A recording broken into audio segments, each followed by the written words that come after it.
पे चल के देता जो ये संदेशा, प्रेम के रंग सब रंगे, सबका है एक खिवैया, भीड़ में हो या रहे अकेला, आनंद में रमता जो नंदती नंदती नंदती नंदती नंदती देवा, नंदती नंदती नंदती नंदती नंदती देवा, नंदती नंदती नंदती नंदती नंदती देवा, नंदती नंदती नंदती नंदती नंदती देवा।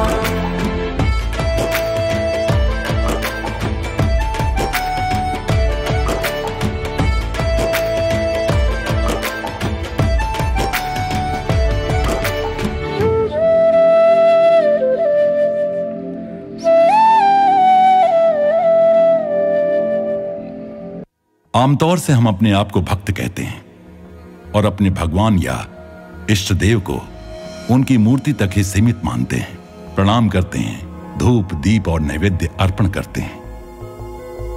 लेकिन धूप दीप जला देने का ही नाम भक्ति नहीं होता। भक्ति हृदय में हो तो धूप दीप के बिना भी प्रहलाद जैसे बालक में भी भगवान को सम्मुख ला खड़ा करने का सामर्थ्य पैदा कर देती है। लेकिन उसके परे भी वो हैं, उनकी उस व्यापकता का भान हमें नहीं होता, उसमें हमारी रुचि भी नहीं होती। जिज्ञासा तब होती है जब हम जिंदगी की भागदौड़ से हटकर कुछ समय एकांत में बिताएं, सत्संग का आश्रय लें। अम्मा की भक्ति निश्चल, निष्काम और ज्ञान पर आधारित थी।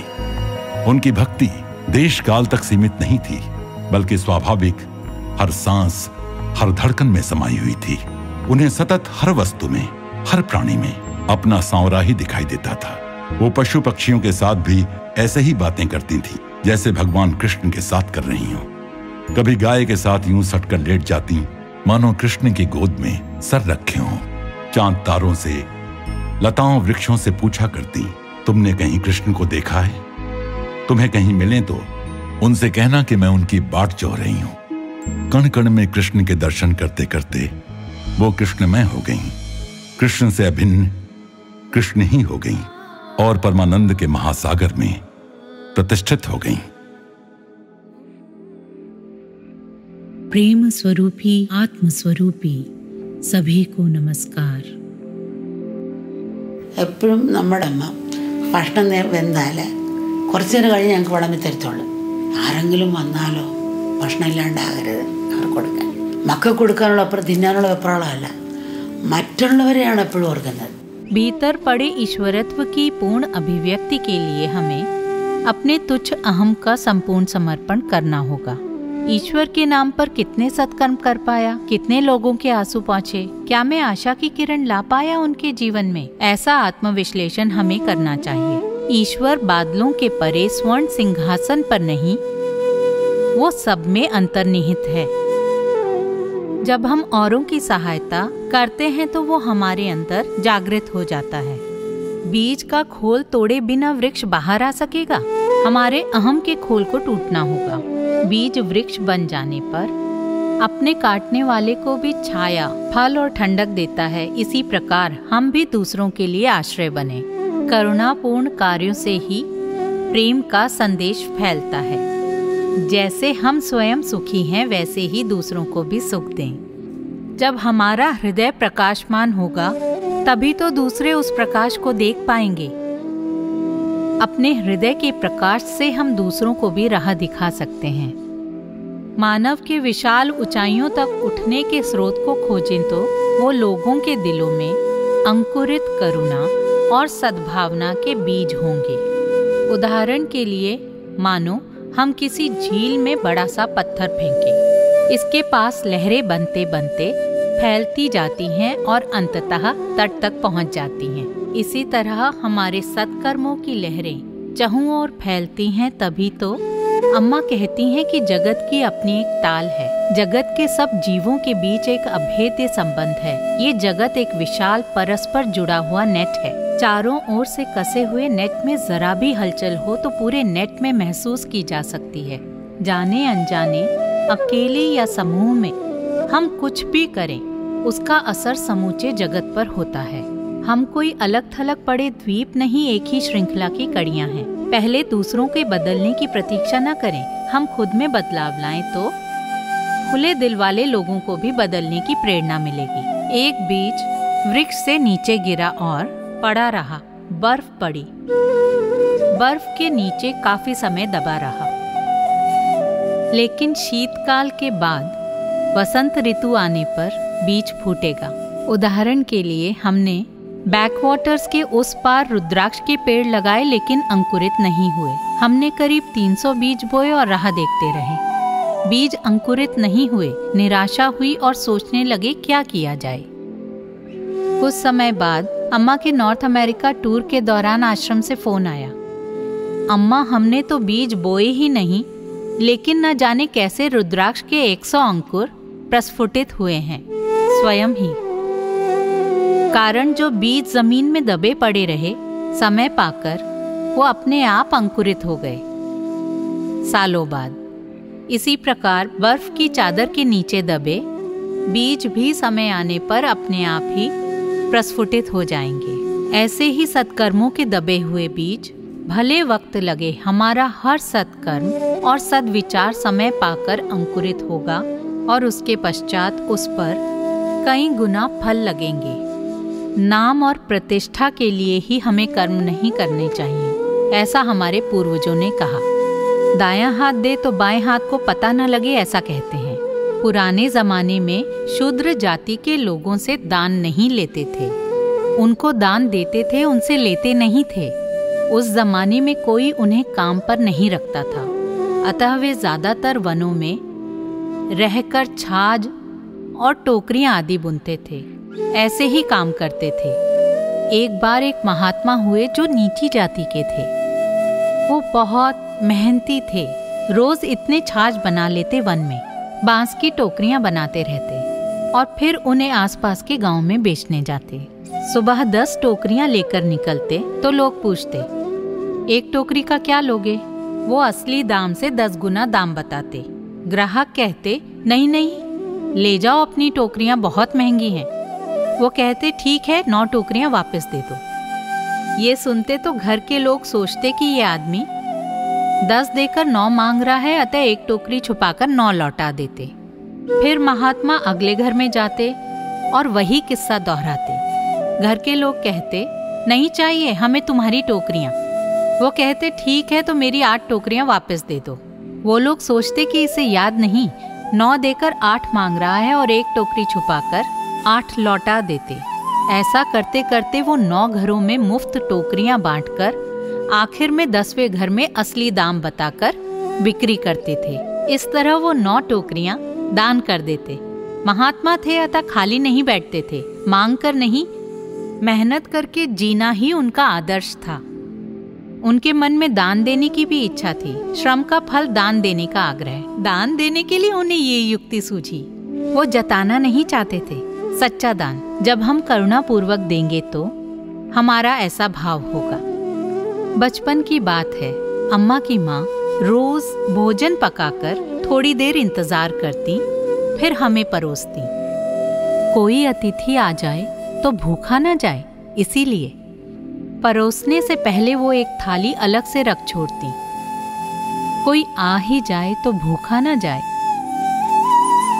ऐसी परंपरा थी। हमेशा भोजन पकाते समय उन्हें अपनी या बच्चों से बढ़कर दूसरों की भूख की चिंता होती थी। उन दिनों गांव में अधिकतर लोग दिहाड़ी पर काम करते थे। कभी कभी पड़ोसी काम से नहीं लौटता था। उस जमाने में संयुक्त परिवार के कारण घरों में 10-12 बच्चे होते थे। अम्मा की माँ पड़ोसियों के यहाँ कभी कभी 5 लोगों तक का भी खाना पात्र में भरकर दे आने को कहती। अपनी हो या दूसरे की, भूख एक समान है। इसलिए पुराने जमाने में लोग दूसरों के बारे में पहले सोचते थे।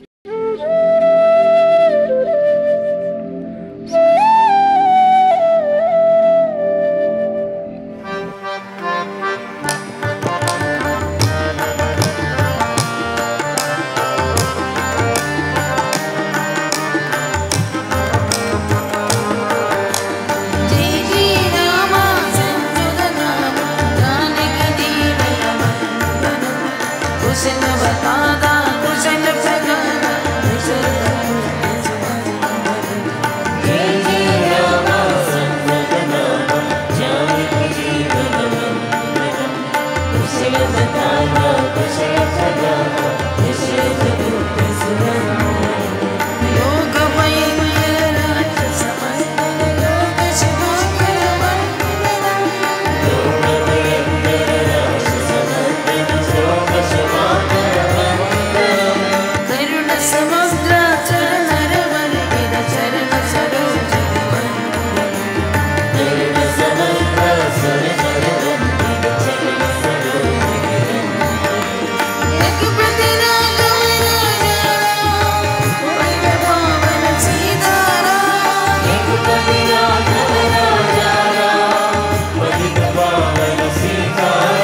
paure delle ipocondrie.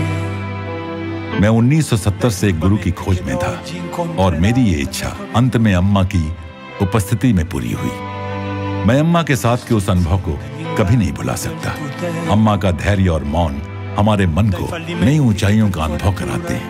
मेरा मानना है कि अम्मा सर्वोच्च अवस्था को उजागर करती है। उत्साह से भरे सैकड़ों भक्त ब्रूस्तो अर्सिजियो शहर में देर रात गीत गाते हुए अम्मा के आगमन की प्रतीक्षा कर रहे थे।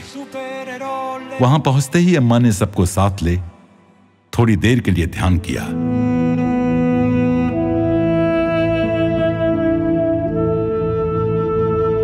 फिर अम्मा सहज उन सबको भजन का आस्वादन कराने लगी।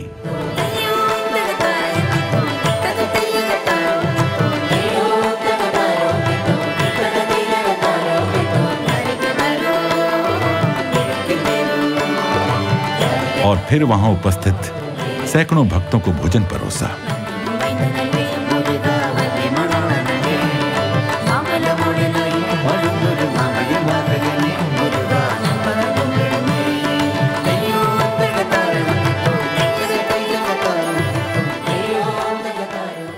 इटली एक प्राचीन संस्कृति का केंद्र है और मिलान यहाँ के लोगों की कलात्मक अभिरुचियों का केंद्र है। साथ ही पुरातन वास्तुकला में निर्मित अनेक गॉथिक प्रणाली वाले गगनचुंबी गिरजाघरों, ओपेरा हाउसेस और खूबसूरत ट्रेड सेंटर्स के लिए मशहूर है। अपने निर्धारित कार्यक्रम के अनुसार दूसरे दिन जब अम्मा बूस्तो अर्सिजियो वापस आईं, तो उनके दर्शन मात्र से वहां हजारों प्रसन्न चित्त भक्तों ने भरपूर आनंद लिया। हे अम्मा, अम्बा परमेश्वरी, शारदे सानंद सागरे, शरणांबिके अमृतेश्वरी, हे अम्मा। वहां उपस्थित मान्य अतिथियों में ब्रूस्तो अर्सिजियो के मेयर श्री गियांगलुइगी फरियोली, इटली में भारत के राजदूत श्री बसंत कुमार गुप्ता और इतालवी गायक, संगीत निर्देशक और अभिनेता फ्रैंको बतियातो भी शामिल थे। मेयर ने अपने भाषण की शुरुआत बेरोजगार लोगों को कामकाज के अवसर उपलब्ध कराने में नगरपालिका का हाथ बटाने के लिए अम्मा का धन्यवाद देने से की। उन्होंने कहा कि हालांकि बूस्तो अर्सिजियो कोहरे के मौसम के लिए जाना जाता है, किंतु अम्मा के आने से इसमें प्रशांति और सौहार्द छा जाता है।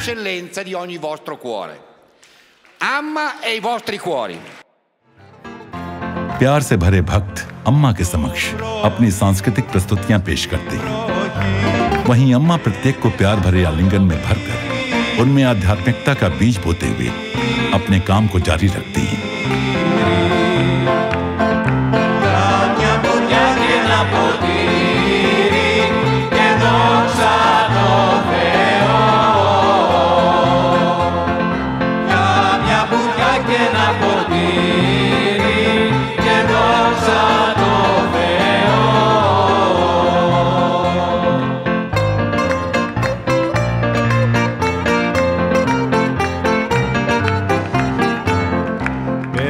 Στην πέτρα ολημέρης χτίζω και δεν σε φτάνω.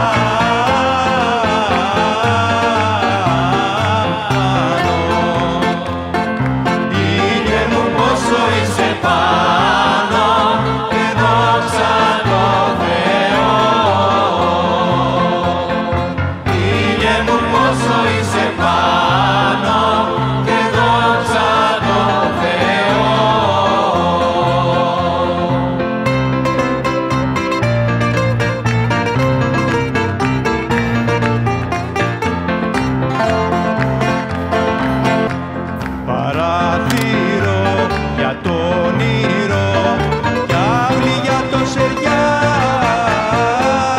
हजारों भक्तों को दर्शन देने के बाद भी अम्मा ज्यों की त्यों तरोताजा मालूम हो रही थी। सारी रात जारी रहने के बाद दर्शन सुबह देर से समाप्त हुए।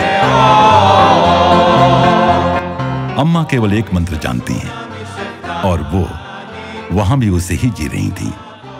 2 दो, देते चलो। नंदति नंदति देवा, नंदति नंदति नंदति, नंदति नंदति